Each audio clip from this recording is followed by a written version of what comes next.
Mr. Fowler? Thanks, Robert. A few questions on Egypt. A broad one to start. Since the crisis began, a couple of the central questions have been whether President Mubarak should stay in power, and if so, whether he has the capacity to put in place these reforms that the people of Egypt want and the White House wants. Can you explain why, on those two fronts, the White House is not taking a position? Well, Ben, it is not up to us to determine when the grievances of the Egyptian people have been met by the Egyptian government. We have said all along that there are, as I mentioned, legitimate concerns and grievances had by the Egyptian people for a long time. The need for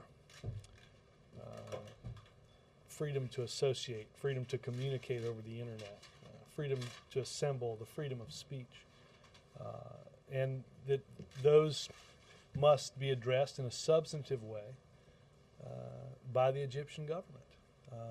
But we're not picking between those on the street and those in the government. As the Secretary of State said yesterday, we're for and have enumerated our concern for the people of Egypt. You say that's up to the Egyptian people. Is it fair and accurate to say that it is the stand of the White House that you do not want any kind of transition to be through the toppling of an existing head of state? It should be the resignation or election? Let me be clear, because I'm not going to get into a series of hypotheticals. I think you heard yesterday very clearly the Secretary of State say that there must be an orderly transition, that a whole range of issues, some which I just talked about, have to be addressed, that there has to be meaningful negotiations with a broad cross-section of the Egyptian people, including opposition groups, that go to answering the very core of the freedoms that people desire. We've talked about those, and you've heard the President speak in Cairo about them. Free and fair elections in September for the presidency and for the parliament. Constitutional changes that facilitate a more open and more democratic process. These are some of the things that that I know we've spoken directly with the Egyptians about. Two others on this, please. The September elections you just referenced. Is it the preference of the U.S. government that Mubarak not run again? And it's not, the United States government does not determine who's on the ballot. The question is whether or not those elections are going to be free and fair. That's what we would weigh in on and weigh in on strongly. And of all these changes that you talked about that the U.S. government wants, can you give us some more detail, perhaps from over the weekend or today, about what the government is doing to help make it happen as opposed to just calling for it? Well, look, I'm going to let you report on that. I will say this: as you, I think, know, the president was briefed on the very latest, including readouts from our embassy and from our ambassador yesterday. Our national security advisor held a call with some principals this morning. The president was briefed on the latest developments as a part of, as quite frankly, most of his daily intelligence briefing. The deputies committee, there's now sort of a standing morning meeting on the situation that was had later this morning, and the president's receiving updates regularly out of that. Ben, this is not about appointments. This is about actions. That's what I think people here and people around the world need to see from the Egyptian government. Yes, sir. Thank you. Robert, can you define what you mean by an orderly transition? Well, many of the things I just talked about, Jeff. I talked about a transition has to include, an orderly transition has to include a process of negotiations with a broad cross-section of the Egyptian people, including those that are in the political opposition at the moment. With the current government? Well, I mean, I don't think the grievances are going to be met unless there's some measure of that involved. They have to address the freedoms that the people of Egypt seek, and as I said a minute ago, many of the things that we've outlined over the course of the past many days have to be included. Free and fair elections. We've talked about the emergency law. Again, changes in the Constitution that facilitate a more open and democratic process. All of those things are what must happen in the country in order to transition to something that is more democratic. Do you believe President Mubarak is doing that now? Are you happy with his response so Again, far? I think this is not about appointments, it's about actions. Do you see the actions that you're looking for? Well, I think it is obvious that there's more work to be done. I think that is obvious in the pictures that we continue to see from Cairo. What role should the military be playing in this? Well, look, we have had I should say this too, there's obviously a number of calls and contacts that happen between our government and counterparts in the Egyptian government.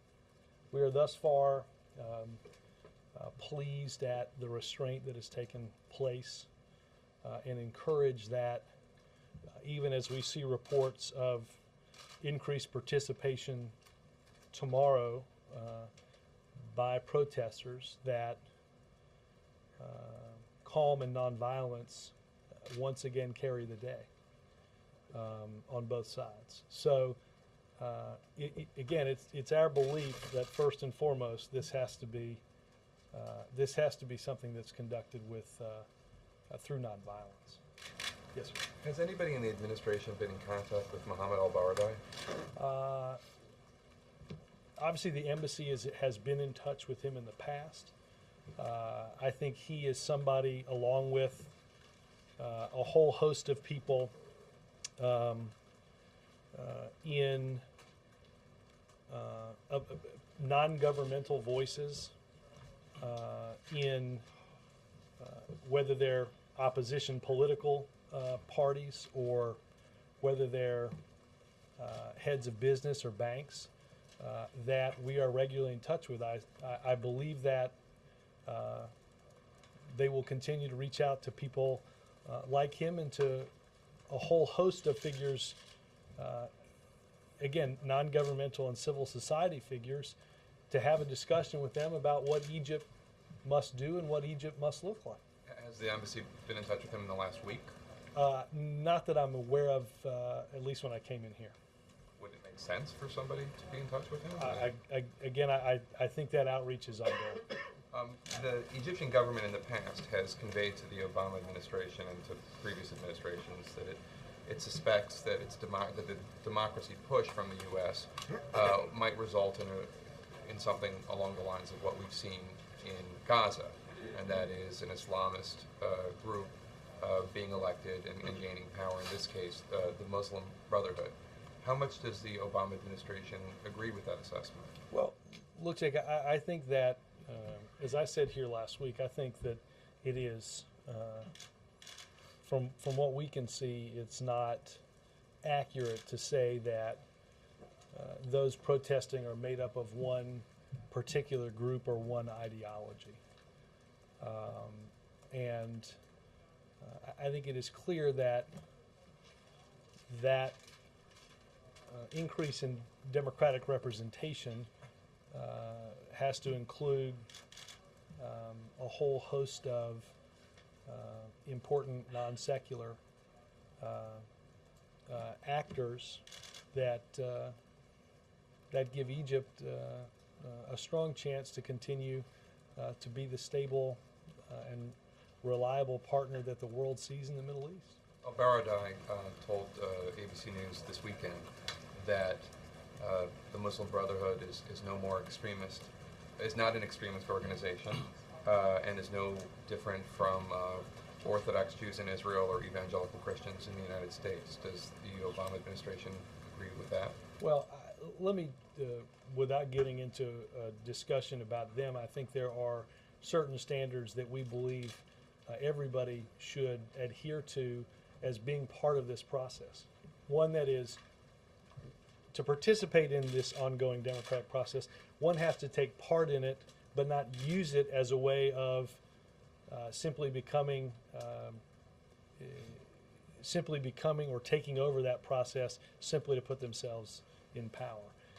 We believe that any group should strongly weigh in on the side of nonviolence and adherence to the law. Yes, sir. Orderly transition means change. So by using those words, is the administration not admitting that President Mubarak should leave? Again, Dan, that is.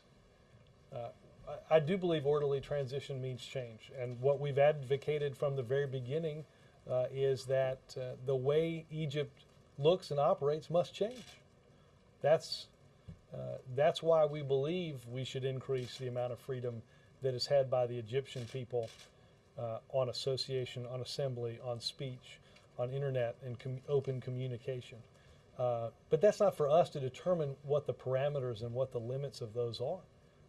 But undoubtedly, transition in this case means change. So There's leader, no then, doubt about that. If he's the leader, though, are you not saying that he should be changed or removed from office by saying that? No, again, Dan, that is not for our country or our government to determine.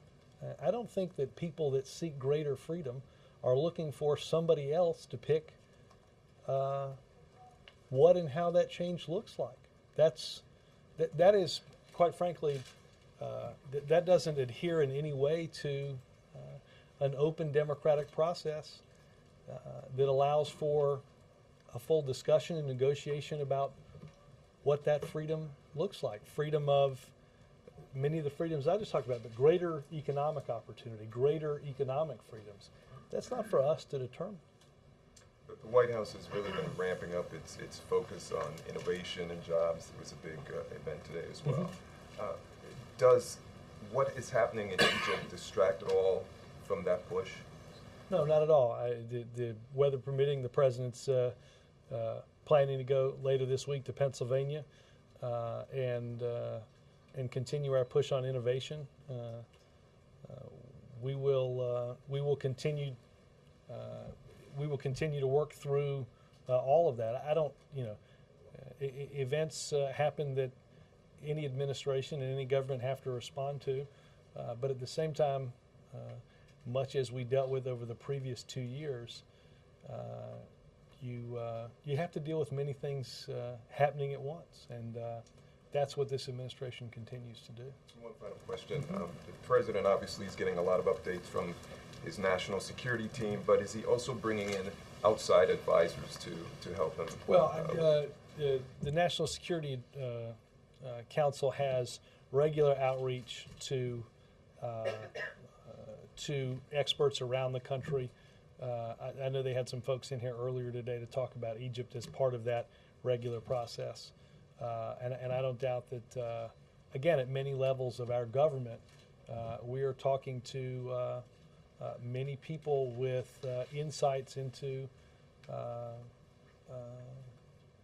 Egypt. Who were some of those people who came today? We can get you a list of all those folks. Chip. Robert, the president's schedule is clear today. Public schedule is clear today. Did he clear that schedule so that he could deal with this? No, that's again. He's gotten, as far as I know, as of right now, there's been, he's been briefed as part of the PDB on what's happened and on the discussions that have happened at a principal's and at a deputy's level. But I don't. There's nothing that I know that's been added to his schedule as a result of what's going on over the weekend. He's not monitoring this constantly. He's working on a lot of other stuff. He's working on a lot of stuff, but I will say this, Chip. Obviously, we give him updates as the situation dictates. Would you suspect we'll hear from him again sometime in the next few days as this goes on? I mean, again, I think that depends on some of what happens on the ground. You said that this transition does not mean that Mubarak would have to go and that. No. I want to be clear. I want to be very clear because I don't. That is not for me to determine. That is not for our government to determine. That is for the people of Egypt to determine. So I have not weighed in on anything other than on, as we have throughout this process, on the side of the people of Egypt to determine what Egypt looks like in their future. Right, but my question is, are you categorically saying that at no time will the president ever say it's time for him to go? I'm not, Chip, I'm not going to stand up here and look that far into the future. It may be a few days in the future. It sounds like you're leaving the door open to the possibility that at some point. I appreciate the game we're playing. I'd rather you not put words in my mouth in either of the three questions that get asked. One other thing. Are there discussions going on about the possibility, the worries that this could spread in the Middle East? Well, look, I think it is safe to say that what we saw happen in Tunisia, we saw certainly had the capabilities to go in other countries. I wouldn't generalize, as I said last week, across the spectrum of countries in this region or outside this region, because each country is different and at different stages of their political development. Wendell? Without predicting whether you'll have to, do you feel that the U.S. could work with the Muslim Brotherhood? Again, I think it's important, Wendell, that the government we do not have contact with them, and we have, as we have throughout the world, standards for that contact. And those are, as I dictated a minute ago, and that is adherence to the law, adherence to nonviolence, and a willingness to be part of a democratic process, but not use that democratic process to simply instill yourself into power. Have they met those standards? I am not the current ambassador. I would think that before we had any further contact, we'd want assurances on that. Can you give us some idea of the level of contact between the president's deputies and their counterparts in Egypt? We know Admiral Mullen has had talks with his counterpart, and the Secretary of State, I believe, as well.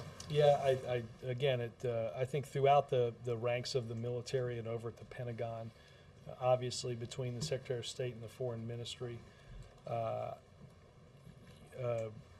ambassador, Margaret Scobie, who we get updates from in these regular meetings about the security situation on the ground. She's obviously in contact with a whole host of entities inside of Egypt. Obviously, one of our big focuses right now is on authorized departure, on getting non-essential embassy personnel, their families, and others who wish to leave the country on any number of planes that are in Cairo and boarding. Earlier this morning, 2 of those planes had left, intended for Greece and Turkey. That continues despite government curfews. We have clearance to get personnel onto those planes and to their destinations regardless of that curfew. Only 2 planes left so far today? Let me be sure. That was as of 11:15 this morning. I think between 6 and 7 of those planes were on the ground. As soon as they are loaded, they'll lift off. One final question, if I may. The Israelis gave Egypt permission to secure basically the canal to place troops in the Sinai, required because of their peace agreement. Did the U.S. have any part in that? Did the U.S. ask Israel to allow that? Not that I'm aware of. I believe that was. I think that was a direct contact between those 2 governments. Yeah. So, I'll come in. the president hasn't been in contact with Mubarak since Friday. Is that correct? Let me just say this. Obviously, the president, the vice president, as I just mentioned, there's contacts that are happening both throughout the region and throughout the world, some of which we've read out. Is there, I was just going to say, is there a reason, has there been no contact made with the King of Jordan? Or is that why he wasn't included on the readout, or? Some of these contacts we've discussed, and some of these we haven't. Speaking of his contacts, the Saudi government put out a readout of the president's phone conversation with the king. And let me read from it directly. The tragic events taking place currently in Egypt, which have been accompanied by chaos, looting, intimidation of innocence, exploitation of freedom and expression, and attempts to ignite the flames of chaos to achieve their suspicious goals, which are not approved by Saudi U.S. sides. Is that a fair characterization of the phone call? I think each of the readouts are put out based on what each government says on their end of the phone. I think Well, our they're readout. speaking, they seem to be speaking for, they said that the U.S. government seemed to agree with them on I this speak for statement. the U.S. government, Chuck, I not understand that, so anybody. they are wrong. Not anybody in Riyadh.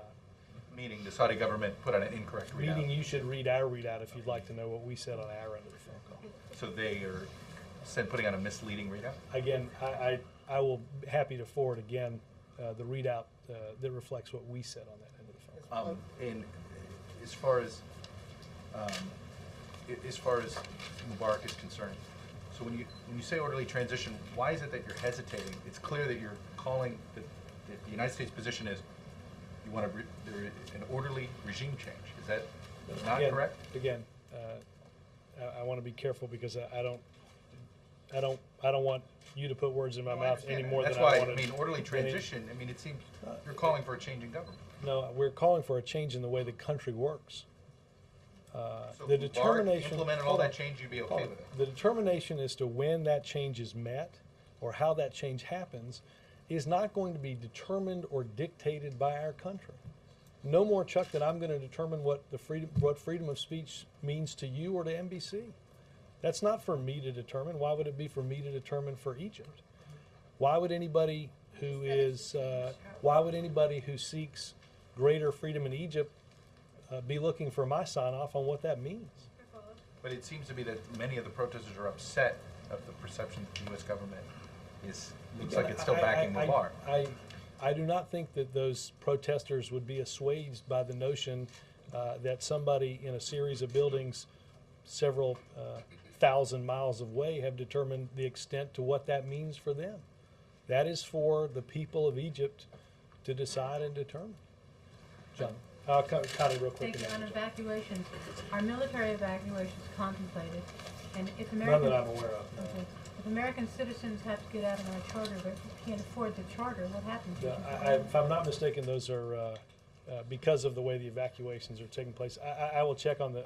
I guess I'd refer you to state on that. I think those are government. I think those are government charters. You said that the White House and the U.S. government doesn't want to choose, or doesn't want to choose the leadership of Egypt.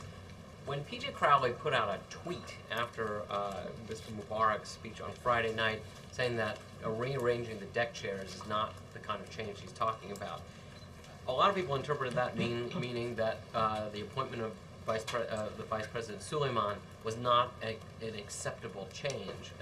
Well, how do no. you reconcile? No, I those two reconcile messages? it exactly the way I've said it today, and exactly the way P.J. Crowley's boss reconciled it on Sunday. Jonathan, as I said earlier today, I don't think anybody is looking at the pictures in Cairo and believes that the actions that have been taken thus far have met that test. The Secretary of State, I think, was asked in each of her 5 interviews whether or not what has been done is all that needs to be done, and I think every one of her answers included the phrase "of course not." So I don't. I think that is. I think those largely speak for themselves. Now, tomorrow there's a major demonstration planned in Cairo.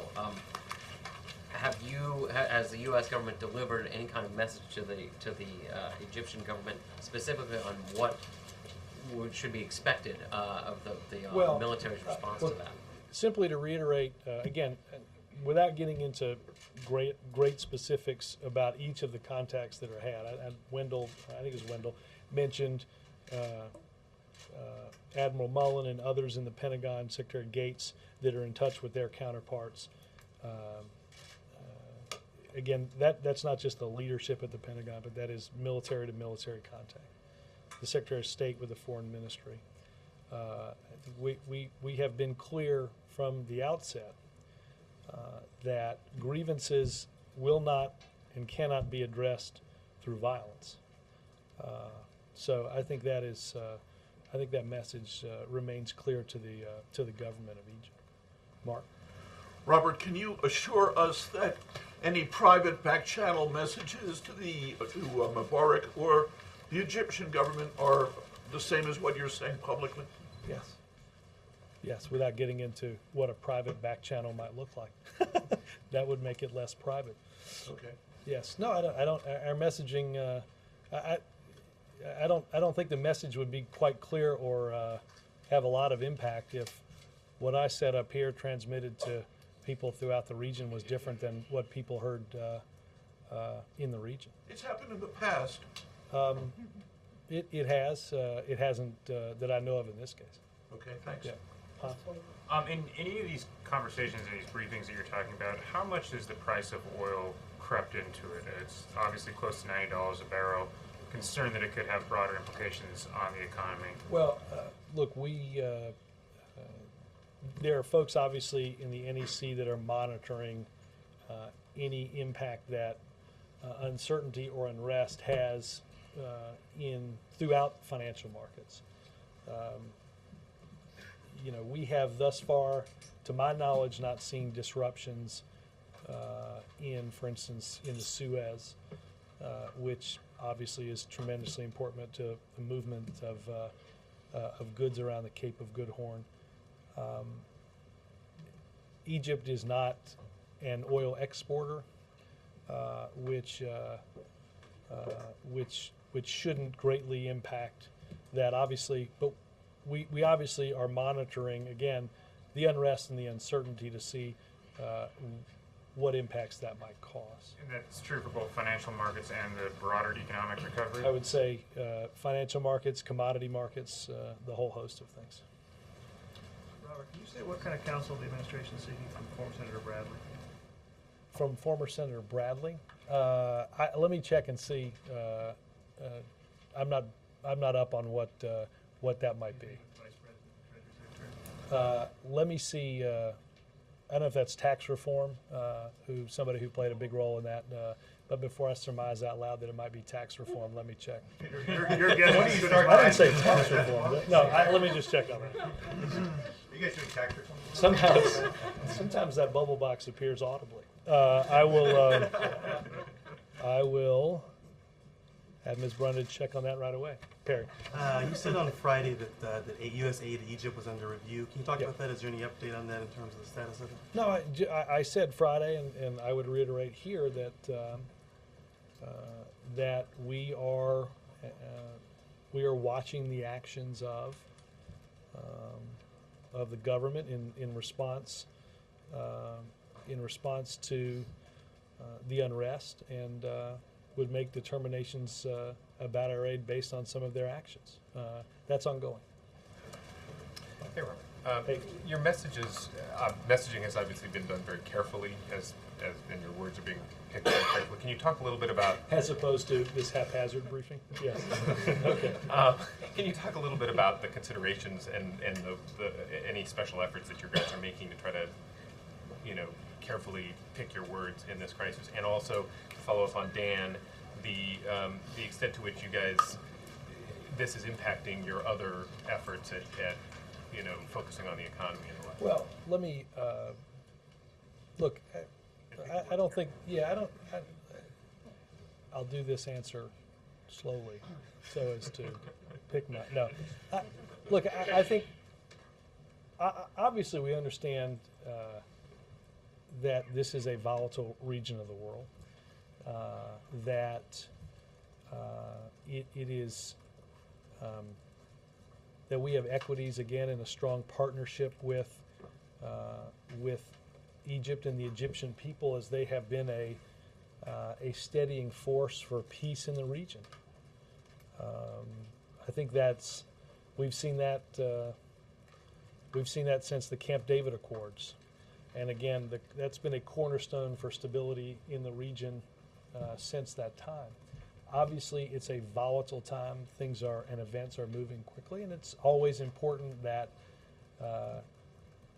our words not contribute to greater volatility. In terms of, I don't think that, as I said earlier, the president's schedule has not changed as a result of what is happening. Obviously, he continues to be kept up to date throughout the process. Our travel hasn't changed for later in the week in terms of talking about the issue that Americans have foremost on their mind, and that is the state of the economy. We'll continue to do that. Ann? How long does President Mubarak have to move? I mean, could he take months and months outreach to these? Again, Ann, I think that's determined by the people in Egypt. That is, I think obviously, and I think you heard the president say clearly on Friday, and he said this on the phone with President Mubarak, that this was an opportunity that should be seized to make significant change and to bring about significant democratic change. And I think, again, I think the reason that we talk about the fact that this will be determined by the people of Egypt, because this is not something where the people of Egypt, again, are going to be satisfied that there is some mystical third party that determines when enough has been done. As you heard, I said this on Friday, the president said this later on Friday, that governments in this country at all levels and governments around the world have to be responsive to their citizens.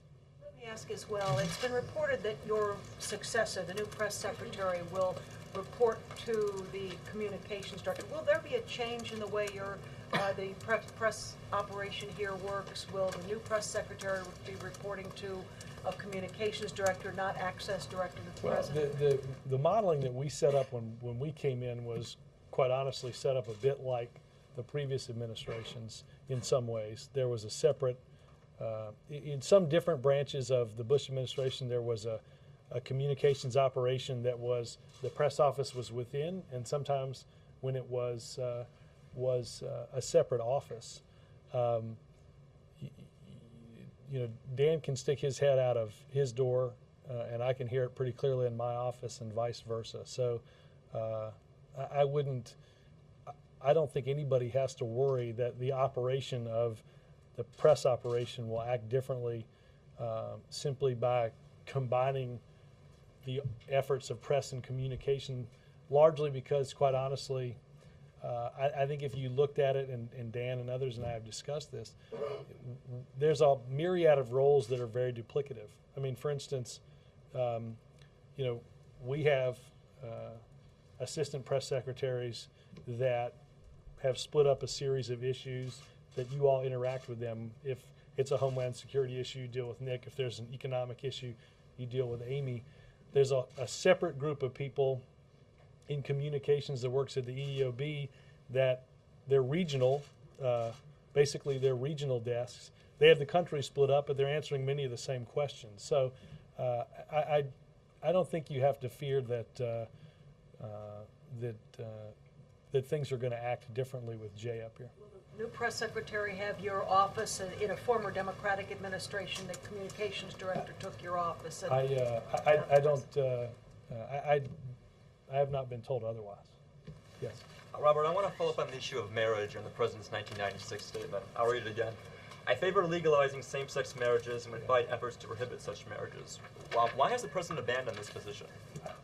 I can simply, I was not with the president in 1996. I was younger and thinner back then, same shoe size. I would simply say that I think that throughout the campaign in 2004 and in the campaign in 2008, he's made his position clear on that. Was there a political motivation for the president to drop support for same-sex marriage as he pursued higher office? Again, I'd refer you to my previous answer. One yes, follow-up question. That's two, actually, but go ahead. I'll entertain the second. Will the president reclaim his support for same-sex marriage before the 2012 election? I'm not in the business of predicting. I think you've seen this president be clearly committed to issues of equality and justice. That's why in 2000, I can't speak to 2012, I can speak to 2011 as the year in which a policy like don't ask, don't tell will end. Yes, ma'am. Thank you. So what's going to be the indication for this administration that the Egyptian people are satisfied with the degree of change that they've received? Is it going to be when the protests end in the streets, or Well, I think when you'll some see, representatives? my sense is, you know, and look, I hate to get into, again, predicting this, but I think you would see, you'd see broad agreement in Egypt that that the cares and concerns of those that have manifest themselves in these protests, that some of those grievances have been met. And I think that's why I think many people throughout the world think that we haven't reached that level yet. And a slightly separate question, very different question about the ambassador to China, John Huntsman. There's been a lot of reporting over the weekend about the potential for him to run in 2012. Is there any concern that might affect the work that he's going to be doing for a major U.S. ally, economic issues and otherwise, over the next couple of months? Ambassador Huntsman has told told several people inside this building that he plans to leave at during the first part of this year.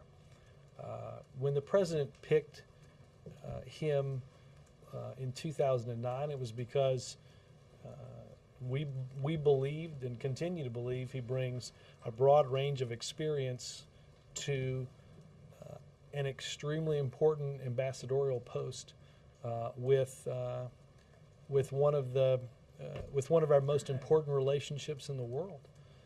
The president continues to believe that. I've seen reporting on this today, and I think I want to be clear on this from up here. I've talked to several people in the building, and I have not heard anybody say they know what the future holds for Ambassador Huntsman, except to say, as I said earlier, that he will leave sometime in the first part of the year. The president, and I think the American people expect that that somebody that holds the post of ambassador from the United States to China will dedicate their full energy and time to that position, and we believe that Ambassador Huntsman believes that as well. Preparing to find a replacement for him? Well, I think it's safe to assume that when he started telling people in the building that he'd step down, that that's a process that was that has begun. Yes. Yeah, it is. It is not. I can take him off the list. April. Robert, back on Egypt, two questions, and following up to what a couple of people asked. You said that Egypt has been a cornerstone for that region since the Camp David Accords. What is this administration's greatest fear with all of this lawlessness? Well, look again. Let me rephrase what you think you got. Some of what you said there. I think they have been a valuable partner in the region in bringing about stability. I think the Camp David Accords have provided the cornerstone for that stability. And I think, well, it is our hope and our strong belief that that is a role that Egypt will continue to play for a long time going forward. What is this administration's greatest fear? This is a country that you have greatly relied on, you've helped, but greatly relied on, and all the volatility. I think you can largely assume that our fears are the opposite of partnership and stability. And also, back to what Hans asked about the barrel of oil, the price of barrel of oil. You say the NEC is following it, but what is the rationale, especially since they are not exporters of oil, and the fact that when other countries that do export oil, particularly like Nigeria, gas prices go up? Why now? What is the rationale? What is the NEC telling you as to why? Well, look, I think there is a certain amount of volatility that's always built into oil prices, and we know oil prices also, and I'm not going to surmise deeply on this lest I get myself in trouble, that as I said to Hans, that we watch for uncertainty and instability, and whatever its impact might be on prices through a range of different commodities. So again, I don't think they've come to any strong determinations, except that it is something that we're, as you can imagine, for our economy and for the recovery of the global economy, watching quite closely. Is there a fear about transportation, moving oil back and forth in that region? Is there a fear with that? Well, again, as I said earlier, we've not received reports, at least when I came out here, that there seemed to be transportation disruptions in the area of the Suez. But again, that is, I think that is among the many concerns that we will, throughout the government, continue to monitor. Margaret? Thanks. I also have a couple of Egypt follow-up questions. Who inside the NSC or the EOP is actually managing this for the White House? Is this John Brennan, or is it me? No, this is, the process is, John's certainly been part of a number of these meetings. It's Tom Donilon, who is the principal on this, has been in virtually every one of these meetings, updated the president in a meeting we were all in on Saturday, obviously is in the PDB. Dennis runs some of the deputy committees meetings that are also held on a daily basis now. Can you give me an idea of how many staff are basically, full-time or close to full-time on this now? Again, the NSC is largely divided up into regional issues.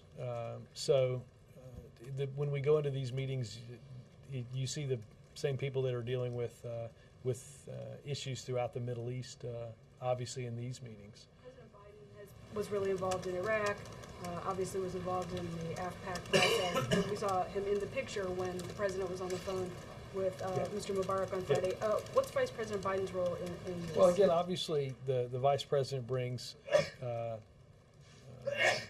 bless you, decades of experience in dealing with issues in foreign policy, and knows many of the actors in the region well. He, as you mentioned, was in the Oval Office during the call to President Mubarak on Friday afternoon. He has been a regular participant, as his staff has, in all of these meetings. One more.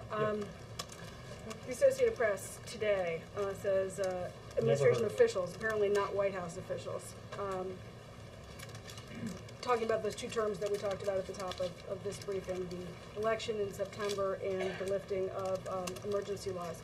And my question is, did the president personally urge Mubarak on their call to proceed on both of those fronts, or are these recommendations that are occurring at lower levels? Let me, without getting myself into reading out the precise words that are used in those diplomatic calls, I'd refer you largely back to the answer I gave Mark, in that our public messaging and our private messaging on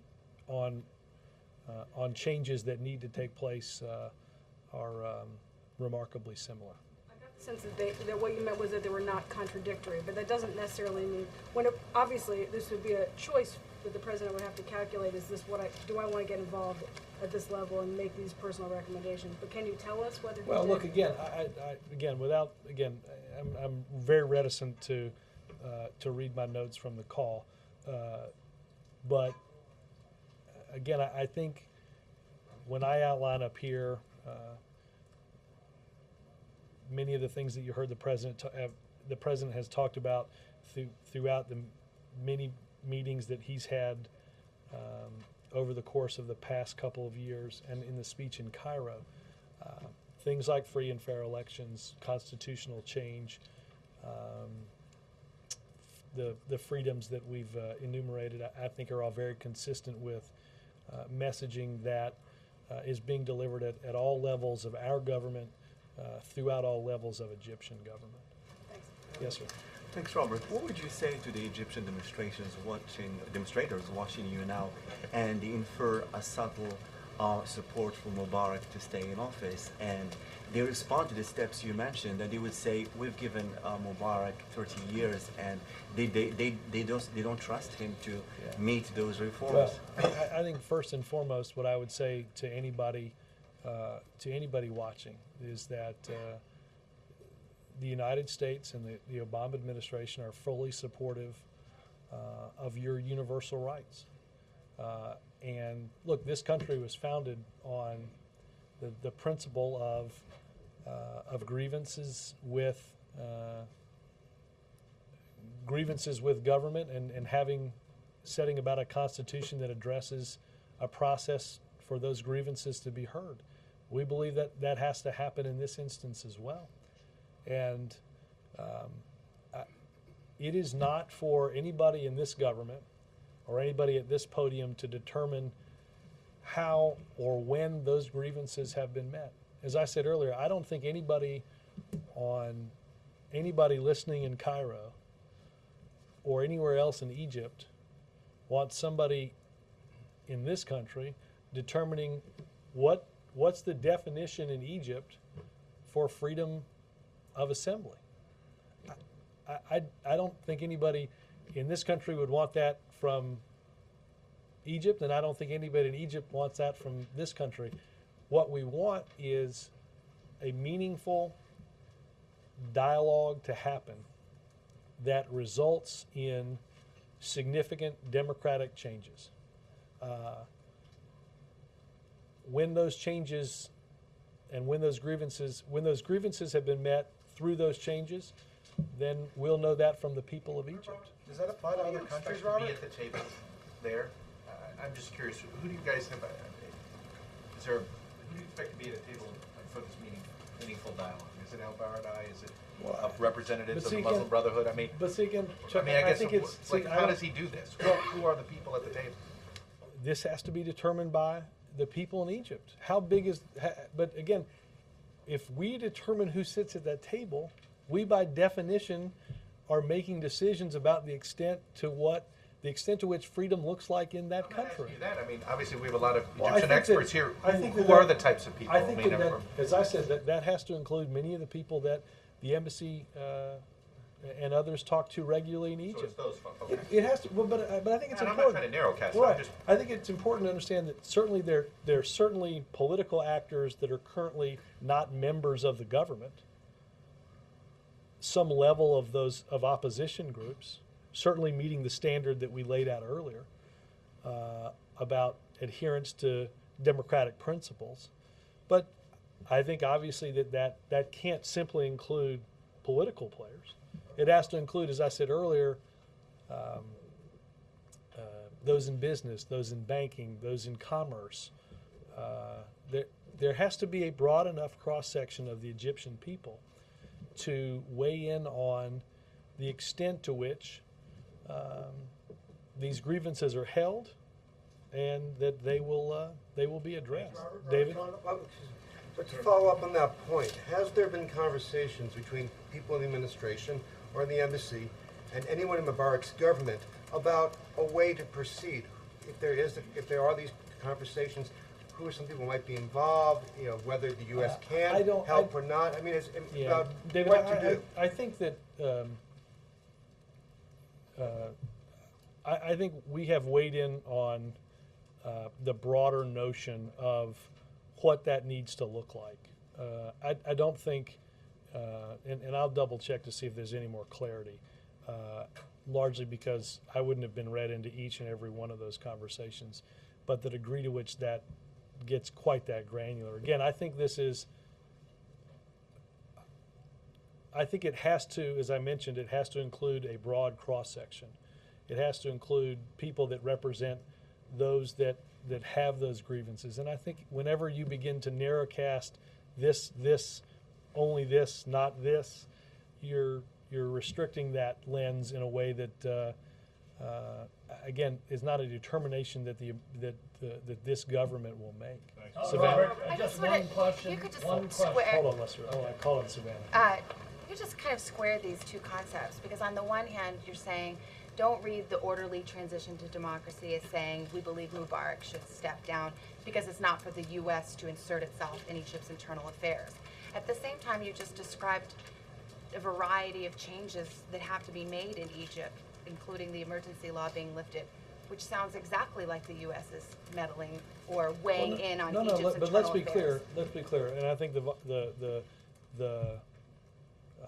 the Secretary of State was clear on a number of these things over the weekend.